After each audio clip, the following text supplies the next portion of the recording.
ada maksiat-maksiat yang secara sorihul hadis itu ceplos ya, hadis itu disebut mimma yusabbibu suhtawah, sesuatu yang menjadikan Allah itu tidak senang. Misalnya kayak dosa rentenir, dosa menyepelekan orang mukmin, atau dosa menghalang-halangi berjalannya kebenaran.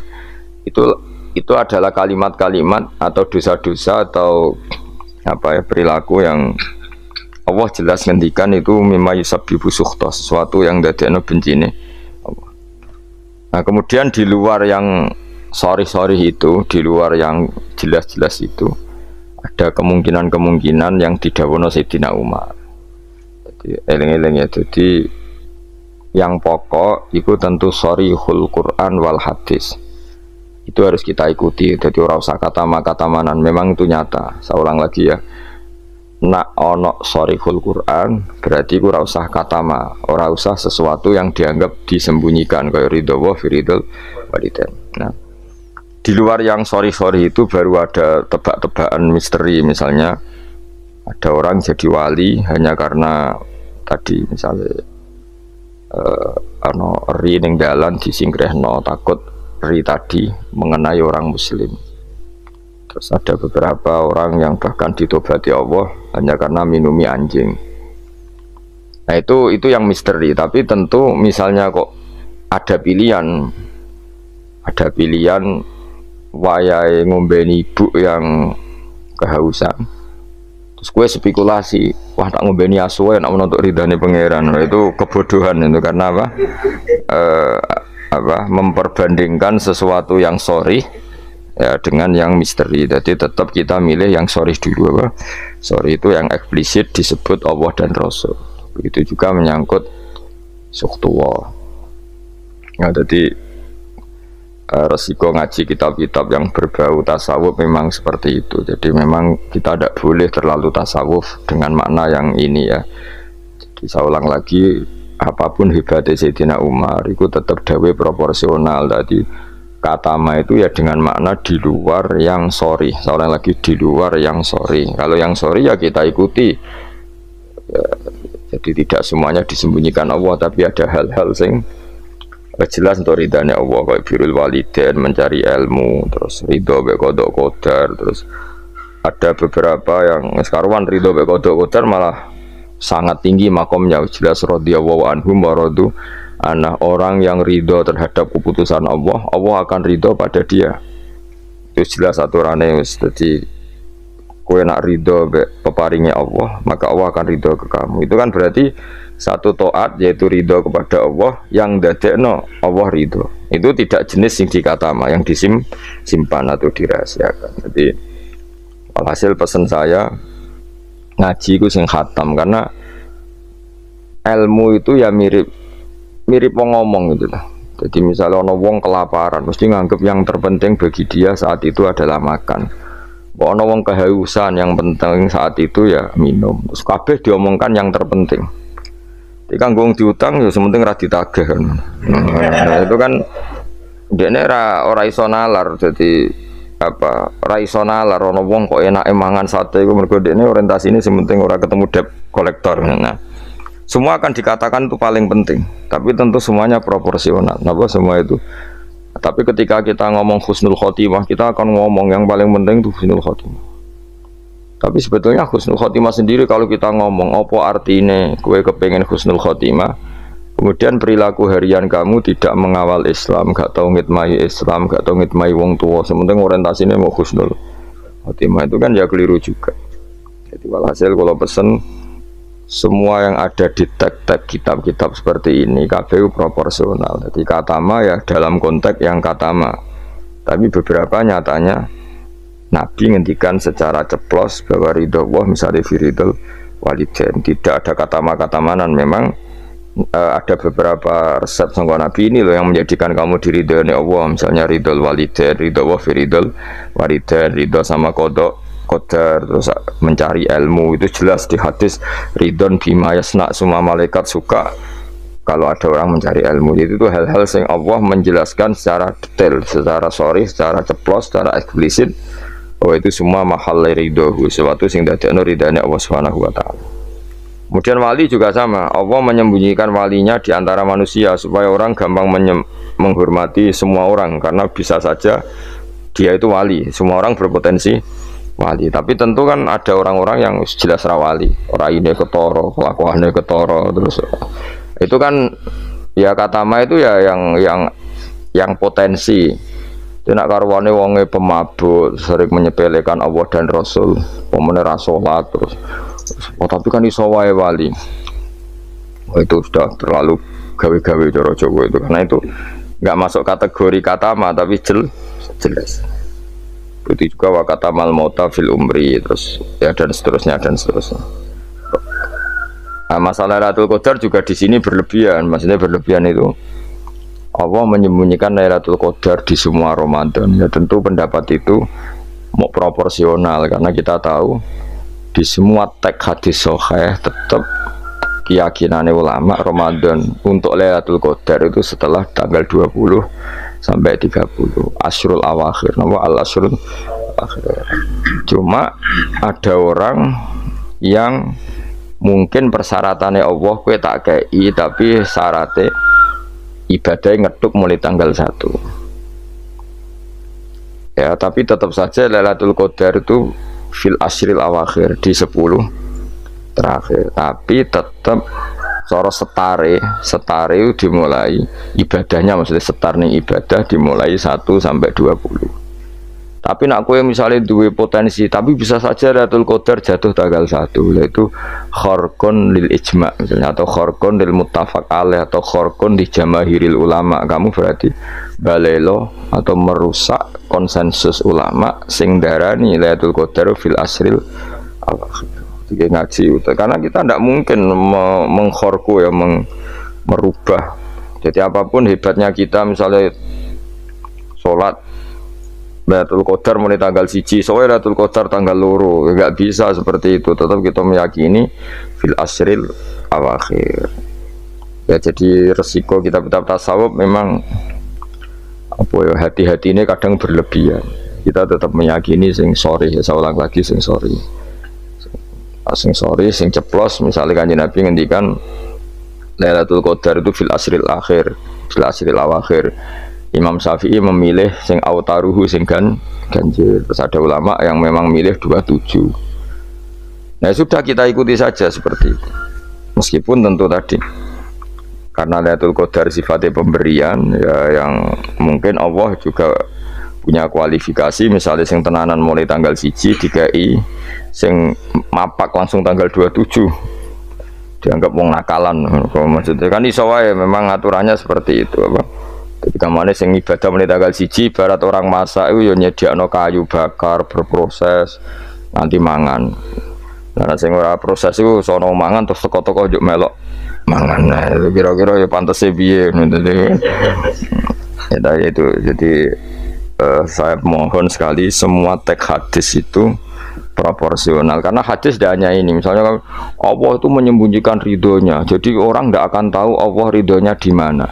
Yaitu ya keliru kalau kaidah itu umum, karena ada beberapa hal yang disebut Nabi jelas ridho Allah, misalnya firdal walidain itu jelas disebut, ya kita harus ikut bahwa luar biasa proses ridho apa walidain apa menjadikan orang tua kita ridho.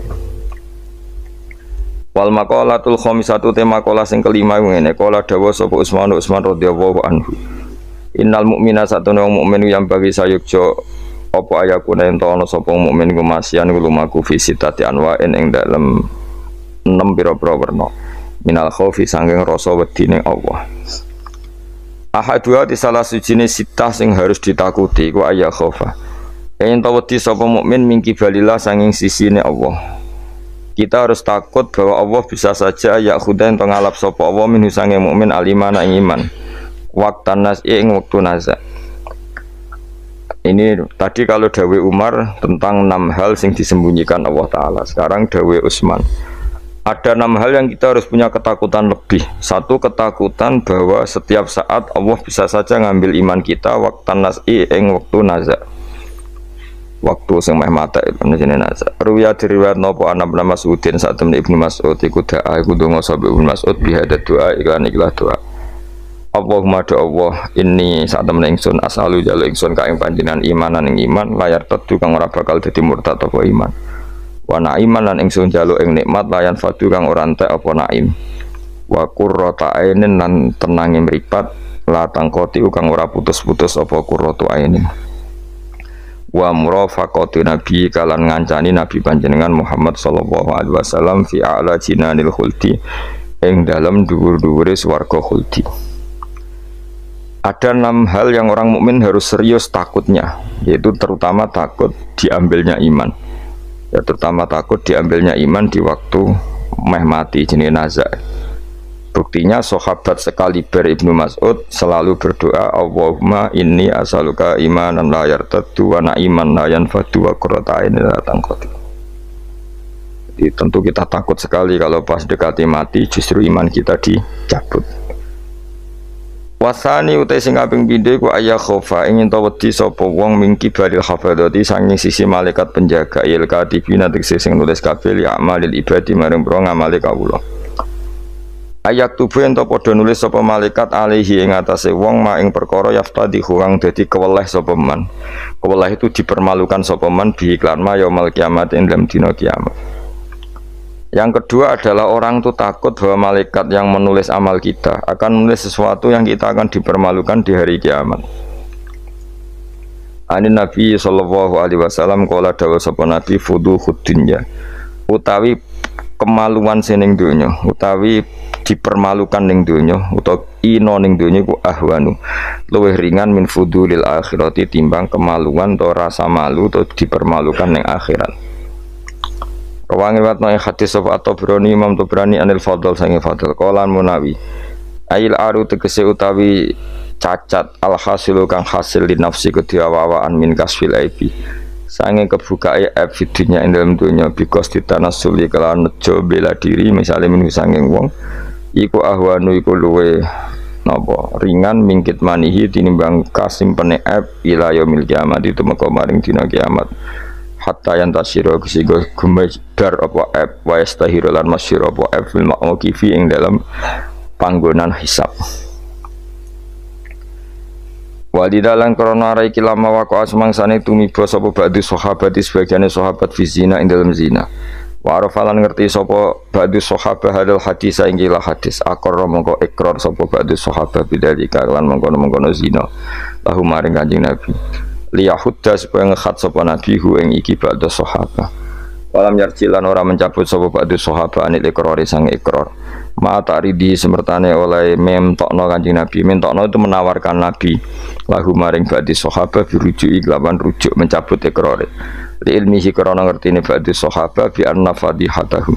Lan sak temene rasa malune wong fidunya ing dalam dunya bi iqamatil haddi lan dilakoni had iku ahwan iku luwih ringan min fadihatil akhirati timbang malu ning akhirat. Jadi walhasil kemaluan sing ana ning dunya rasa malu dipermalukan ning dunya iku luwih ringan timbang nanti kita dipermalukan ning mahsyar di depan umum. Jadi misalnya mau kaya ya contoh paling gampang tadi kowe hasud mbek wong ning dunya iso mbok sembunyikan nanti dipermalukan Allah ning akhirat karena kamu duwe rasa hasud. Apalagi kalau ngenteni jatuhe wong soleh, jatuhe wong alim, orang-orang yang berkontribusi terhadap agama iki. Terus kowe hasud mbok arep-arep jatuhe lho nanti dipermalukan di hari napa? Kiamat. Itu luwih ngeri kalau kita punya dosa yang kita nanti dipermalukan di hari napa? Kiamat. Wasali sute sing kaping 3 iku aya khofain tawa disapa wong mingki bali setane sanging sisi setan. Ayub tilain to batalo sapa setan amal ing amale wong ai sholihat sing amal saleh. Amal saleh yang kita lakukan lama puluhan tahun. Ya mau misalnya kowe ngurmat yatim puluhan tahun ikhlas tapi setelah dia jadi dokter atau jadi orang besar ketika lupa kamu terus kowe getun karena ngamal sama seseorang yang enggak bisa balas jasa berarti amal kamu itu dibatalkan. Mulane kok ora ana wong alim kecuali cuek karena tadi tapi kadang masyarakat itu ya angel kandangan. Hampir semua orang alim itu nggak suka kenal santrinya, bukan karena nggak mau, bukan karena tadi sebetulnya ingin sebar mulang ya wes mulang, karena kalau kenal takutnya itu memanajemen atau ngatur-ngatur, kok akhirnya terus nak gak dituruti seakan-akan wong ngaji ini mbak aku kok gak nuruti aku, sehingga banyak orang alim yang milih cuek itu, yang ditakdir kenal ya kenal, yang ndak itu sebetulnya hanya untuk menjaga ikhlas ben tidak selalu mengatur-ngatur. Kena ngatur-ngatur ujung-ujungnya hadun nafsi. Hadun nafsi bisa membatalkan amalnya dia, mulangnya itu tadi. Yang masyhur banyak orang alim yang nggak mau ditemuin muridnya, bahkan Sufyan Ats-Tsauri itu masyhur, yang boleh sowan saya harus yang nggak pernah ngaji saya, yang boleh ketemu saya yang tidak ada urusan ngaji dengan saya, karena takutnya tadi misalnya ada orang alim ngajar 10 tahun sama orang itu, orang itu jadi orang kaya raya sukses. Kadang-kadang kan manusia ingin sesuatu karena gak dituruti, ngundat-ngundat tak ulang kok gak loyal itu jadi terus banyak ulama yang milih cuek wis ditetir ketemu raya wis ya. Tapi ada saja ulama yang nganggo syariat justru dikumpul lo ben ada ikatan sampai alumni, ikatan sampai macam-macam ya. Tapi itu ijtihadnya orang macam-macam. Nah, yang jelas pastikan bahwa semua itu tidak hadun nafsi, tidak karena keinginan itu memang berat aturan-aturan menjaga ikhlas itu berat. Yang jelas saya pastikan nak ono wong gawe perkumpulan grup alumni ngaji atau alumni apa saja asal ndak nafsu gak apa-apa. Tapi kalau kira-kira itu nafsu ya tidak usah diteruskan, karena nanti takutnya barang yang kita lakoni, misalnya kalau kulo jenengan kan ngaji Jalalain Amam, saya tentu suka nggak kenal kalau nuruti, karena itu lebih aman secara ikhlas. Tapi kalau terlalu begitu nanti takutnya nggak ada silaturahim, nggak ada penguatan agama Allah, karena nggak ada muasalah, nggak ada sambung menyambung. Itu kan setan itu kan di sisi muasalah ya kamu diganggu, karena nanti bisa memanajemen kalau ndak tersinggung, itu juga setan. Tapi kalau terlalu tertutup memutuskan diri, mungkin selamat ikhlas karena tidak berharap dari mereka. Tapi resikonya ada beberapa santri kita yang nggak pede ngiyai karena nggak sambung dengan kiainya, atau nggak pede ngiyai karena nggak kenal kiai indukannya, karena takut hukum raiso dan ilmu pas-pasan. Itu kan repot, dan itu harus dikelola secara ikhlas. Saya punya sekian santri yang di Papua, di mana-mana. Kalau nggak sambung saya nggak berani, takutnya kalau ada pertanyaan hukum dia tidak bisa jawab.